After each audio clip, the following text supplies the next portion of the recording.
How many times have you lost sleep over something that never actually happened?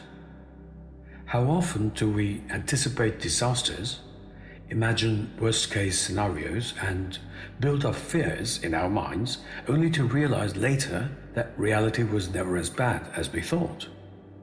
Seneca, the great Stoic philosopher, pointed out a simple yet profound truth. We suffer more in our imagination than in reality.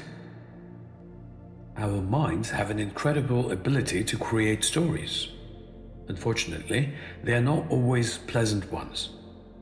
We worry about things that might go wrong, conversations that might turn sour, or failures that might occur. But most of these imagined fears never come to pass. Even when they do face challenges, they are often far less painful than the suffering we put ourselves through in anticipation. So, how do we overcome this inflicted suffering? 1. Observe your thoughts.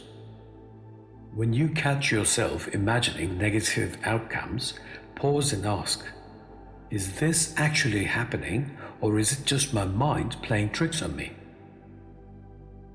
2. Focus on the present. The present moment is rarely as terrifying as the future we imagine. Anchor yourself in reality instead of living in the world of what-ifs. 3. Prepare, but don't obsess. It's wise to plan for challenges, but there is a difference between preparation and unnecessary worry. If you can take action, do so. If not, let it go. 4. Trust yourself. Remind yourself that you have handled difficulties before and will handle them again. Strength comes from experience, not from excessive worry. Seneca's wisdom is a wake-up call. Most of our suffering is self-created. If we learn to quieten our minds, live in the present, and trust in our ability to handle life, we can free ourselves from unnecessary pain. So the next time your mind starts spinning tales of fear and failure, stop and ask yourself, am I suffering in reality or just in my imagination?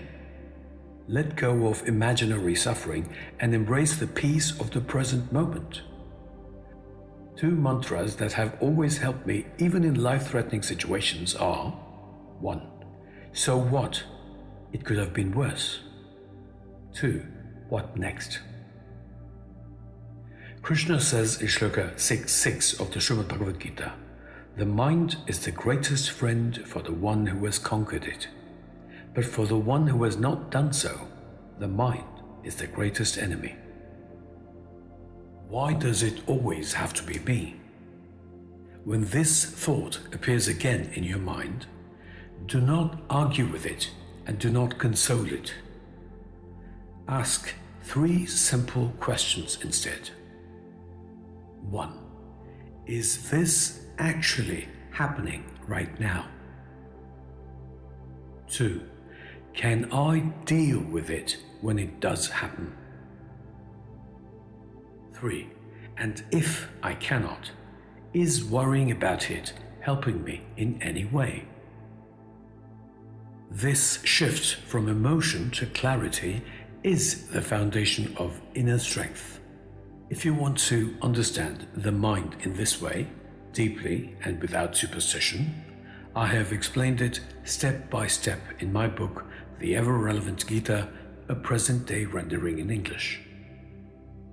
It is not about belief. It is about clarity, responsibility, and freedom. Thank you for listening. Stay blessed. Jai Shri Krishna.